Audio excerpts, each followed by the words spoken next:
Baru dibayarkan oleh Anies Baswedan itu sebesar 300 miliar kepada Bapak Yusuf Kalla. Dari mana uangnya itu untuk membayarkan hutangnya sebanyak 700 miliar itu? Menyedot anggaran Formula E, proyek Ancol kemarin. Bocornya anggaran Ancol 1,4 triliun rupiah. Ada apa sebenarnya di balik KPK?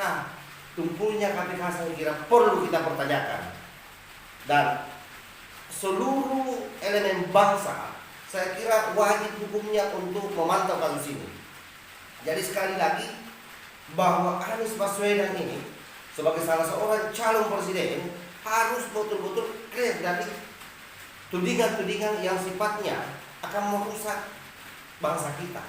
Soal korupsi, bos, ini adalah soal yang paling nomor satu hari ini menjadi musuh bersama di negara ini. Yang waras tidak boleh mengalah terhadap mereka para pencuri agama yang menjadikan agama sebagai alat politik. Assalamualaikum warahmatullahi wabarakatuh. Om Swastiastu, Namo Buddhaya, salam kebajikan. Sahabat-sahabat Toleransi 9 yang saya hormati dimanapun juga berada, saya kira hari ini semakin viral saja pemberitaan terkait soal bagaimana Anies Baswedan di dalam proses pilkada DKI Jakarta ternyata memang menyisakan banyak masalah.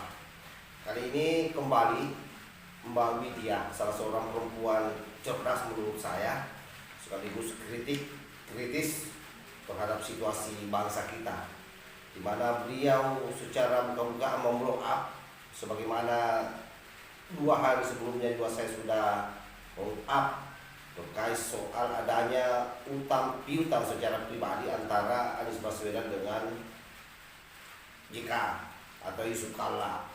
Dan juga ada beban moral yang hari ini memaksakan Surya Paloh untuk mendeklarasikan Anies menjadi calon presiden. Kenapa hal tersebut itu bisa terjadi? Ada apa di dalamnya? Coba kita simak penjelasan dari Mbak Widya. Oh, jadi belum pada jelas apa yang saya sampaikan. Coba simak-simak deh di YouTube saya. Gini, antara Anies Baswedan dengan Bapak Yusuf Kalla itu memiliki hutang pribadi sebesar 700 miliar rupiah. Baru dibayarkan oleh Anies Baswedan itu sebesar 300 miliar kepada Bapak Yusuf Kalla. Dari mana uangnya itu untuk membayarkan hutangnya sebanyak 700 miliar itu? Menyedot anggaran Formula E, proyek Ancol kemarin. Bocornya anggaran Ancol 1,4 triliun rupiah. Jadi publik banyak yang nggak tahu. Ada sih anggota DPR kita itu sebenarnya yang ember pernah mengungkapkan hal ini, tapi KPK jadi tuli, buta, lumpuh, jadi banci, ya kan? Nah, itu yang saya kecewakan dengan Bapak Birli sebenarnya. Nah, mari buat bangsa Indonesia ini agar berhati-hati mencari calon pemimpin negara kita ini. Bedakan mana pemimpin negara, mana perampok negara. Ya. Zaman ini zaman demokrasi, bebas bersuara, tapi hal yang positif seperti inilah yang harus disampaikan kepada rakyat.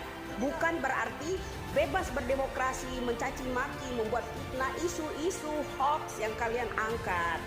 Itu loh, ya. Bagaimana edukasi saya untuk menyampaikan kepada rakyat ini agar bangsa kita bisa membedakan mana calon pemimpin negara, mana calon perampok negara. Kalian harus tahu, di Pulau Reklamasi, landasan yang namanya helipad yang dibuat 4 tahun lalu oleh Anies Baswedan tidak ada yang tahu, kerjasama dengan Bapak Surya Paloh. Kenapa Bapak Surya Paloh dan Yusuf Kalla mau nggak mau mengangkat yang namanya Anies menjadi presiden agar upaya uang mereka bisa kembali? Saat ini Anies itu seorang pengangguran. Understand? Paham antum? Ayo dong sebarkan seperti ini. Media online itu udah dijadikan buzzer oleh lawan politik Bapak Jokowi.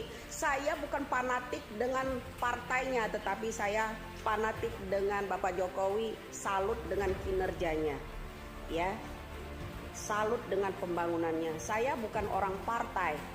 Demokrat, meskipun suami saya seorang partai. Bukan, saya tidak ikut campur dengan partai, tapi saya mendukung segala program Bapak Jokowi selama 2 periode ini. Ya, mana suara kalian untuk katanya mengangkat kebenaran keterbukaan? Ayo angkat semua pemberitaan ini, jangan diam saja. Oke? Tentu apa yang disampaikan oleh Mbak Widya ini tidak serta-merta harus menjadi satu kebenaran yang mutlak, tetapi penting untuk saya kira semua orang mencari informasi kebenarannya. Tetapi yang jauh lebih penting sebenarnya adalah kita berharap ada pihak dari Anies Baswedan ataupun Pak JK atau Pak Surya Paloh untuk mengklarifikasi ini. Karena kalau isu ini benar, apa yang disampaikan oleh Mbak Widya ini bahwa terjadi tukar guling proyek dengan hutang yang sifatnya pribadi terhadap Pak JK senilai 700 miliar, maka inilah yang akan menghancurkan bangsa kita. Apatah lagi dalam situasi seperti ini ternyata juga KPK tidak bisa berbuat apa-apa. Oleh karena itu Mbak Widya semakin tegas di sini mengatakan bahwa KPK tidak berdaya, KPK tuli, KPK buta, KPK lumpuh, dan bahkan KPK kecenderungannya hari ini menjadi banci. Ini kan luar biasa kalau misalnya memang KPK tidak bisa menyentuh Anies Baswedan. Sementara paparan-paparan data yang ada itu real ke permukaan bermunculan. Bahkan yang disampaikan oleh Pak Fahri Hamzah menganggap bahwa situasi utang piutang yang terjadi pada saat Pilkada DKI Jakarta dengan sistem pembayarannya yang model surat perjanjian bahwa tidak dibayar kalau terpilih, itu sudah indikasi kuat bahwa di sana akan ada permufakatan jahat untuk melakukan korupsi menyedot anggaran DKI Jakarta. Dan kembali terkonfirmasi dengan apa yang disampaikan oleh Mbak Widya bahwa ada beberapa proyek yang dimainkan termasuk Formula E, termasuk proyek Ancol yang 1,4 triliun bermasalah sampai hari ini, bahkan pernah diungkap oleh anggota DPR, tetapi juga tidak membuat KPK turun tangan untuk menangani kasus ini. Ada apa sebenarnya di balik KPK? Tumpulnya KPK saya kira perlu kita pertanyakan. Dan seluruh elemen bangsa saya kira wajib hukumnya untuk memantau kasus ini. Jadi sekali lagi bahwa Anies Baswedan ini sebagai salah seorang calon presiden harus betul-betul clear dari tudingan-tudingan yang sifatnya akan merusak bangsa kita. Soal korupsi, bos, ini adalah soal yang paling nomor 1 hari ini menjadi musuh bersama di negara ini. Oleh karena itu, kalau betul ini terjadi, maka sebaiknya orang-orang yang mendukung Anies Baswedan berpikir ulang.